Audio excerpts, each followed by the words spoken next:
अस्सलाम वालेकुम व्यूअर्स, कैसे हैं आप। रमज़ानुल मुबारक की आमद है और हर किचन में मेरी तरह फ़ूड की प्रिपरेशन हो रही होगी। मैं भी यहाँ पे कुछ फ्रोज़न फ़ूड तैयार कर रही हूँ। स्पेशली ये शामी कबाब मैंने बनाए हैं। साथ ही मैं आज आपके साथ कुछ जुगाड़ी टिप्स शेयर करूँगी। बहुत ही सिंपल सी टिप्स हैं। तो आज की पहली टिप जो है वो मास्क को लेके है। हमारे घरों में इस तरह से बचे हुए मास्क पड़े हुए हैं। कोविड के दिनों में बहुत ज़्यादा ये हमने स्टॉक जमा कर लिया था, तो अभी भी ये हमारे पास मौजूद हैं। इसका एक बहुत ही इजी सा यूज़ मैं आपके साथ शेयर करूँगी। हम अपनी एक बहुत बड़ी प्रॉब्लम को सॉल्व करने के लिए इसको यूज़ कर सकते हैं। इसको मैंने चारों साइडों से कट कर लिया है। अब ये इसका ऊपर वाला हिस्सा और नीचे वाला पेपर जो है, ये दोनों फ़िल्टर पेपर के तौर पर हम यूज़ कर सकते हैं। ये बहुत ही थिन है और इसमें से पानी, हवा इजीली गुज़र सकता है साफ़ होके। तो यहाँ पे जो किचन का सिंक है ये अक्सर ब्लॉक हो जाता है। अगरचे इसके ऊपर एक जाली है, लेकिन फिर भी इसमें से फूड पार्टिकल्स नीचे चले जाते हैं और यहाँ पे फँस जाते हैं, जिसकी वजह से सफाई में बहुत इशू होता है, पानी ब्लॉक हो जाता है। तो इसके लिए हमने एक इसका फ़िल्टर पेपर का पीस ले लिया है।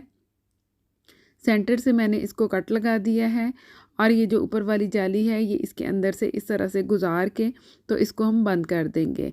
अगर ऊपर वाले हिस्से में से कोई फूड पार्टिकल नीचे चला भी जाता है तो वो इस फ़िल्टर पेपर के ऊपर स्टेन हो जाएगा और सारा काम करने के बाद आप इस फ़िल्टर पेपर को इजीली निकाल के साफ़ कर सकते हैं, या वेस्ट करना चाहें तो वेस्ट भी कर सकते हैं।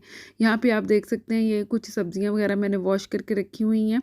इसके अंदर कुछ छिलके भी थे, तो ये पानी मैंने इसके अंदर गिरा दिया है और मैं आपको दिखाती हूँ कि किस तरह से जो बहुत ही बारीक बारीक छिलके थे वो इसके अंदर चले गए हैं। इस बारीक जाली में से तो गुज़र गए हैं, लेकिन ये इस फ़िल्टर पेपर ने इनको रोक लिया है और यहाँ से हम अपने फ़िल्टर पेपर से इसको साफ़ कर सकते हैं। नीचे के हिस्से से फूड पार्टिकल्स गुज़र के नीचे नहीं जाएंगे, जिससे आपकी ड्रेन ब्लॉक नहीं होगी। ये टिप आपके लिए यकीनन यूज़फुल होगी। इसको ज़रूर ट्राई कीजिएगा और रिज़ल्ट मेरे साथ शेयर कीजिएगा।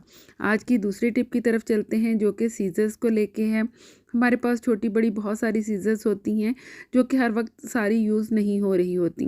तो जो सीज़र हमें ना चाहिए हो या कभी कभार चाहिए होती है, उसको आप इस तरह से किसी भी ओल्ड सॉक्स को लेके उसके अंदर डाल के रख सकते हैं। एक तो ये ज़ंग वगैरह और डस्ट से महफूज रहेगी, और दूसरा जब हम इसको उठाते हैं तो अक्सर इसका आगे वाला पार्ट जो है वो हाथ में चुभ जाता है।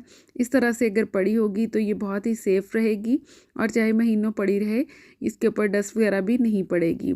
आप चाहें तो सारी सॉक्स एक सॉक्स के अंदर ही सीज़र्स रख सकते हैं। ये हैंडी भी हो जाएंगी, जब भी आपको चाहिए होगी एक ही जगह से आप ले सकते हैं, जौन सी भी चाहिए हो निकाल लें इस तरह से, और यूज़ करने के बाद दोबारा से इसी सॉक्स में डाल के आप इनको रख सकते हैं। यकीनन ये टिप भी आपके लिए यूज़फुल होगी और ये सॉक्स का बहुत ही बेहतरीन यूज़ था। आज की तीसरी टिप की तरफ चलते हैं, जो कि वेजिटेबल्स को लेके है।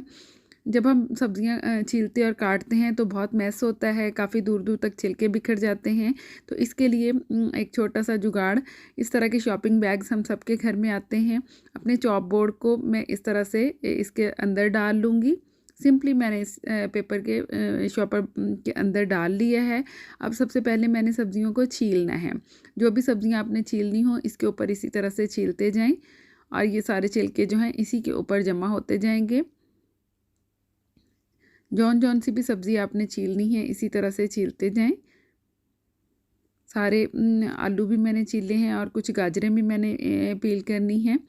गाजर को छीलने के लिए आमतौर पर हम ये इसी पीलर को यूज़ कर लेते हैं, लेकिन ये देखिए छुरी के साथ जब हम गाजर को छीलते हैं तो ये बहुत ही इसकी पतली सी ऊपर से परत उतरती है और जो गाजर है वेस्ट नहीं होती है।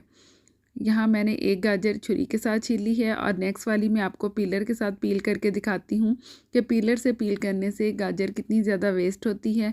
तो इसका बेस्ट सॉल्यूशन यही है कि इसको आप छुरी के साथ हल्का हल्का पील कर लें। सारी को छीलने की ज़रूरत नहीं है, जहाँ पे रूट्स वगैरह ज़्यादा हों वहाँ से छील लें।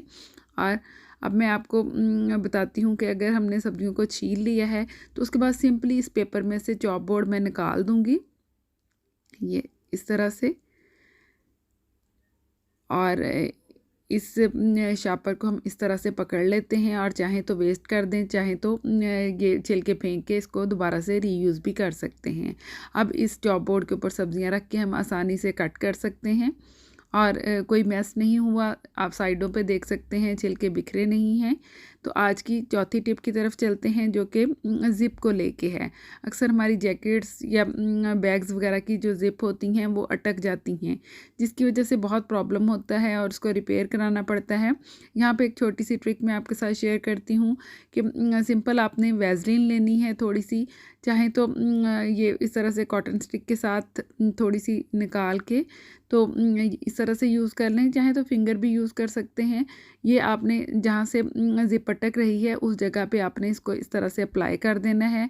इस तरह से ज़िप आसानी से गुजर जाएगी। आपने ये चेक करना है कि इसके अंदर कपड़ा इसका जैकेट का ना फंसा हुआ हो, ऊपर से या नीचे से किसी जगह से अगर कपड़ा अटक जाए तो भी ज़िप फंसती है, अदरवाइज़ ये वैसलीन लगाने से ज़िप आसानी के साथ सारी बंद हो जाएगी।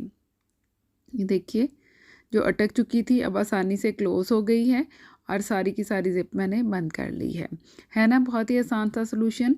तो इसको फ़ोल्ड किस तरह से करना है, अब सीज़न ऑफ हो रहा है तो ये जैकेट्स को इस तरह से आप फ़ोल्ड करके तो इसको पिल्लो में डाल के तो एज अ पिल्लो भी यूज़ कर सकते हैं। ये बहुत ही लाइट वेट है। तो तकिए के जो कवर है उसके अंदर इसी तरह से डाल के तो आप इसको एज अ तकिया भी यूज़ कर सकते हैं। आज की पांचवी टिप जो है पैंट को जीन्स को लेके है।